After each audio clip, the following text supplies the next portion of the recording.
प्रकुर्वतमान सदुत्तरनायमान प्रजापति प्राप्ति तस्य सकल जगदुत्पत्ति स्थितलय कारणस्य रक्षण रक्षण विलक्षणस्य पारिजातस्य समस्तलोकानाम् अधानन्दवीर्यस्य श्रीमदादिनारायणस्य चिन्त्याभिषिक्त्याभिषिक्यमानस्य महाजलोकस्य मध्ये परिभ्रमाणामनेककोटि ब्रह्माण्डानामेकतमे व्यक्तमहदंहार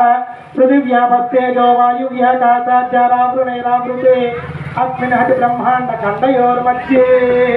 स्त्री आधार शक्ति कोरम वराहानाथास्थजो दिग्गजो परिप्रतिष्ठ्य तस्य तल वितल सुतल तलातल रसातल महातल पातालोकस्योत्तरितले ओम पूर्ववस्तुवद्यमि सप्तमिति सप्तलोकानाम् अधोभागे महानारायणालमणिराजराजस्य राजस्य तेषस्त्र सहस्रा फणिमणिमण्डलान्विते